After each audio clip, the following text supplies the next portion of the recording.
Tem um vídeo que eu recomendo muito, é um vídeo da Glória Kalil, num café filosófico falando sobre etiqueta. Nesse vídeo ela ampliou a minha visão sobre moda e a minha visão sobre ética, eu achei muito interessante.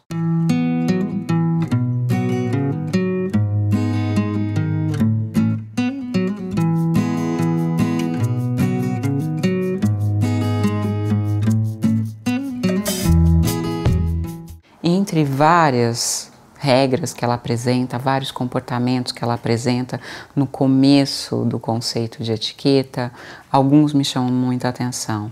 Um deles é o de não cuspir no prato do seu companheiro de mesa. O outro que eu gosto especialmente é de não copular com os serviçais enquanto eles estiverem servindo a comida. Esse vídeo, essas normas me chamam a atenção porque a mim nunca tinha me ocorrido cuspir no prato de um companheiro de mesa.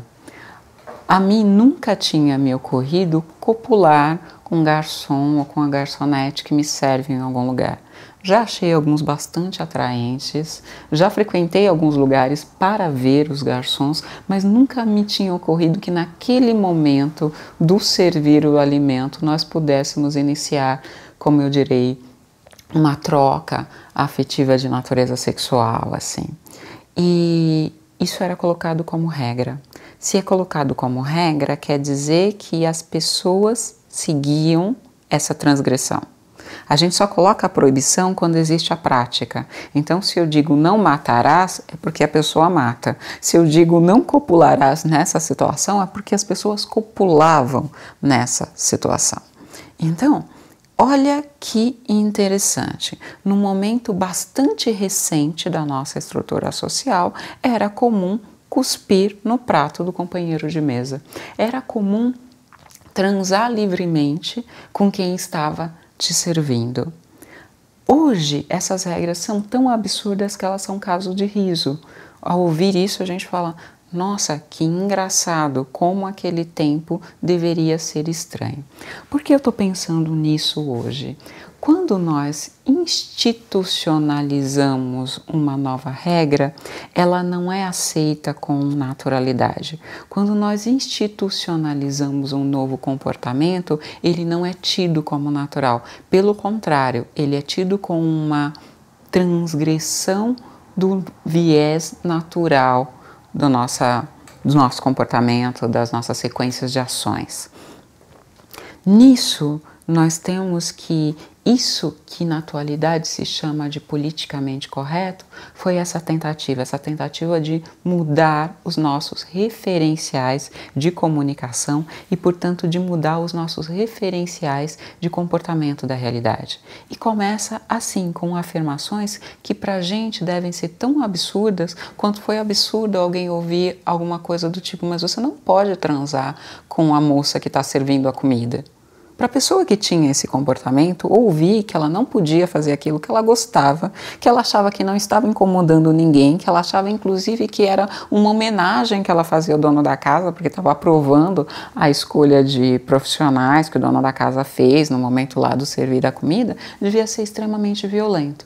Da mesma forma, hoje em dia, a gente acha que é meio frescura quando as mulheres pedem um certo protocolo no referir-se a ela publicamente, quando os negros, os índios determinam que palavras podem ser usadas para se referirem a eles ou não.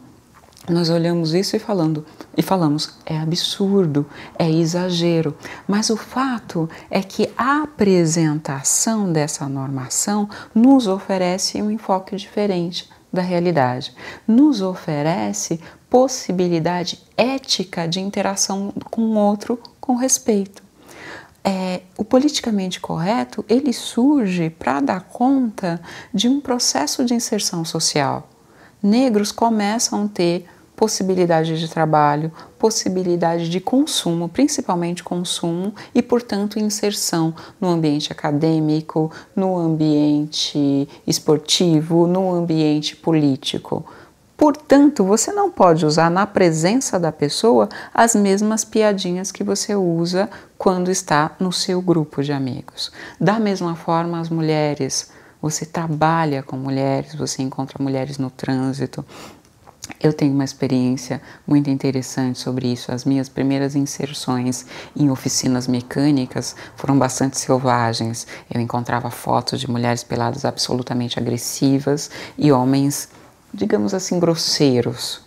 Hoje, quando vou numa oficina mecânica, encontro homens absolutamente gentis, respeitosos, preocupados em que eu entenda que eles não têm a intenção de me enganar nem de me vender serviços desnecessários. Ou seja, eles foram educados a me considerar como consumidora. Eu não tenho ilusões de bondade nem de evolução sobre isso, é uma questão de consumo. Eu tenho poder aquisitivo, eu vou comprar a sua mercadoria, você tem que oferecer a sua mercadoria de um jeito que ela seja aceitável para mim. Então, o politicamente correto, ele não é uma bondade, ele é uma resposta social ao consumo. Por que essas pessoas devem ser respeitadas? Porque elas podem consumir. Isso não é bonito, não corresponde aos nossos ideais de seres humanos, mas o fato é que nesse movimento de que ela pode consumir, eu vou atribuindo a ela uma dignidade, eu vou dando a ela espaço de existência social que muito provavelmente antes ela não tinha. Então, o discurso ele surge aí para dar conta dessa lógica do mercado. Portanto, quando a pessoa está sendo politicamente correta, ela não está sendo gentil nem educada, ela está sendo de fato comercialmente interessante, ela está reconhecendo um mercado e está respeitando este mercado consumidor. Esse é o ponto que eu acho estrutural para a gente pensar essa questão do politicamente correto. Em seguida a isso, aí temos que considerar um outro aspecto, que é um aspecto mais propriamente psicanalítico. Todas as vezes que eu reprimo alguma coisa que para mim é uma tendência natural, quando essa repressão é dada de um jeito, digamos assim, severo, nós chamamos isso tecnicamente de recalque. Eu tenho que apagar da minha consciência qualquer resquício, qualquer tensão que esteja relacionada a expressar aquilo que não é mais aceito socialmente. Então, digamos assim, que eu tive que recalcar, nós humanos de maneira geral recalcamos isso, nossos impulsos assassinos, nossa sede por sangue. Num primeiro momento da nossa estrutura social, nós localizamos a nossa sede por sangue nos animais, traduzindo esses animais como violentos. Então, tinham aquelas fotos de pessoas que matavam um urso, ou um tubarão, ou um leão. Tem aqueles tapetes aqui no Brasil, os tapetes feitos com pele de boi, os tapetes feitos com pele de urso ou de leão, e a pessoa que ostentava esse tapete, ela estava ostentando uma condição de valentia, ela tinha destruído um monstro. Hoje em dia, nós associamos essa pessoa como alguém violento, alguém agressivo, alguém selvagem, ou seja, a morte não é só, nós não podemos matar não só as pessoas, mas nós também não podemos matar os animais. Então, o meu impulso para a morte, o meu desejo de sangue, o meu desejo de destruição do outro, que existe em mim, tem que ser recalcado, ou seja, ele é escondido completamente de mim. Eu tenho uma absoluta vergonha de ter em mim algum impulso desse e eu escondo, eu recalco, eu soterro nos mais profundos da minha consciência. Isso é recalque. Só que, nos diz a psicanálise, não é possível esconder completamente os meus desejos. Ou seja, aquilo que eu tento soterrar sempre escapa, sempre dá um jeito de escorregar, de alguma maneira que eu não perceba, vai sair de mim. De maneira geral, vai sair de mim pela negação. Meu exemplo clássico para isso é um evento que eu acompanhei na época em que morava em Guarulhos. Foi uma situação em que um casal de pais, se muito não me engano, foram acusados de lançar uma criança pela janela. O fenômeno que me chamou a atenção é que outros pais foram à delegacia e pararam o trânsito da rua para xingar aqueles pais, aquelas figuras monstruosas, medonhas, que tinham supostamente atirado a criança pela janela. Isso, em psicanálise, nós chamamos de retorno do recalcado.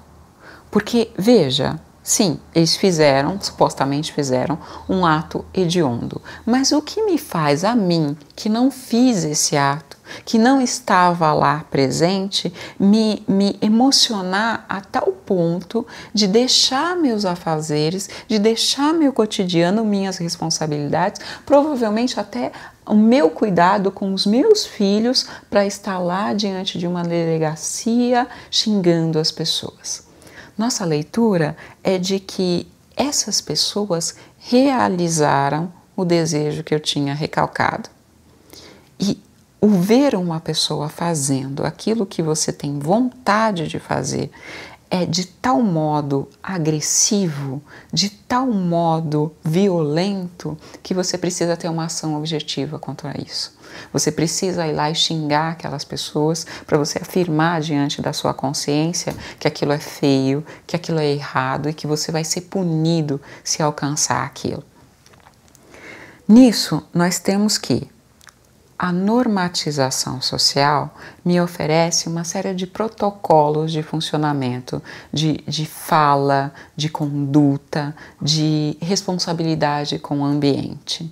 E, ao mesmo tempo, minha estrutura psíquica me oferece o desejo de poder me expressar da forma que eu conheço, da forma que, para mim, é mais próximo do natural.